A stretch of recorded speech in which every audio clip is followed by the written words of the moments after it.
Some people wear power like a badge, others carry it in silence. It was a quiet evening on Highway 47, the kind of road where stories of pride and prejudice collide in the blink of an eye. A young black man drove home in an old pickup truck. His name, Corporal David Cole, a decorated U.S. soldier returning from duty, a man who had seen war, but never expected the battle waiting on his own soil. Behind him, red and blue lights flashed.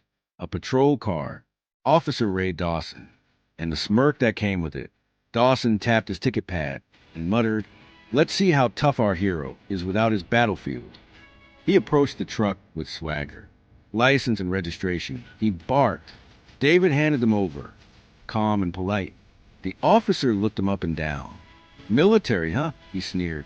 "You boys think a uniform makes you special." David's tone was steady. "Sir, is there a reason you pulled me over?" Dawson leaned closer. "Your reason is that I asked you to stop. That enough for you, soldier?" Cars slowed as they passed. People watched a man in uniform being treated like a criminal. The officer circled the truck, kicked the bumper, and laughed. "This thing's seen better days. Kind of like your people's luck, huh?"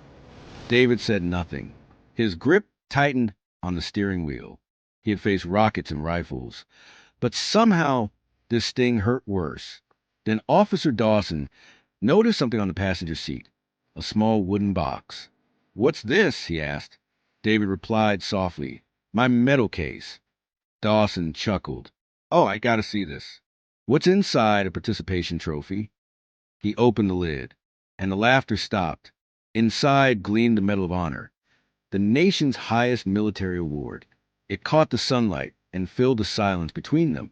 David looked up, his eyes calm but firm. "That's for saving 9 soldiers in Kandahar, including 2 who didn't want me on their team because of my color." The crowd that had gathered went still. Even the wind seemed to pause. David's voice was quiet, but every word cut deep. "I've been called a lot of things, Officer Dawson, but coward isn't one of them." Dawson's smirk fell away. He tried to recover. "You think that gives you special rights?" David looked him straight in the eyes. "No, it reminds me of those who earn the right to be treated with respect." Before Dawson could respond, a black SUV pulled up behind them. A woman stepped out, crisp Navy uniform, commanding presence. "Major General Elena Reed. Corporal Cole," she said. "Didn't expect to see you back this soon." The officer's face drained the color. "You know him?" Reed's tone sharpened like a blade. "Know him?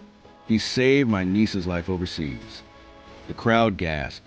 The air was thick with silence and shame. David nodded respectfully. "Ma'am, I was just explaining the situation." The general turned to Dawson. "Officer, do you have any idea who you just humiliated?" Dawson swallowed hard. "I didn't know."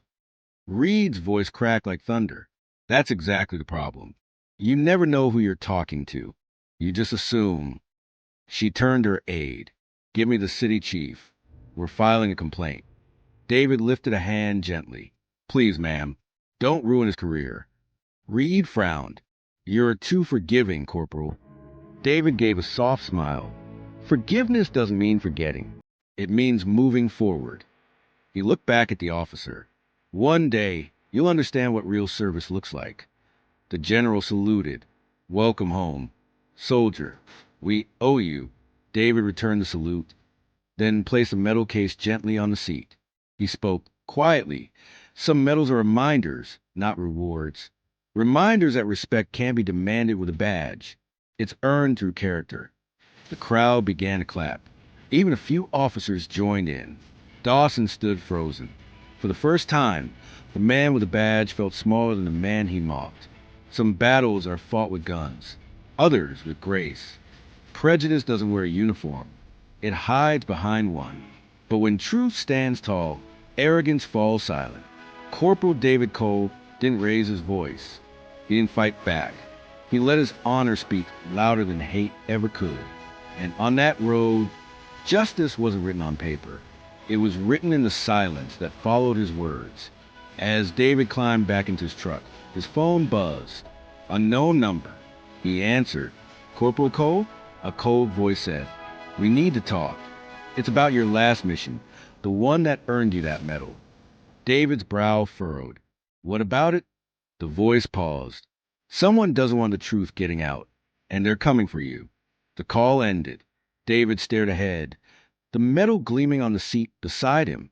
The same metal that brought him honor, now pulling him back into danger. The engine started. The road stretched endlessly before him. But something in his gut told him this wasn't over. He faced one kind of enemy overseas, but the one waiting for him at home would be far more dangerous. Respect isn't about the uniform. It's about the person wearing it. Because the moment you look down on someone is often the moment they're standing far above you.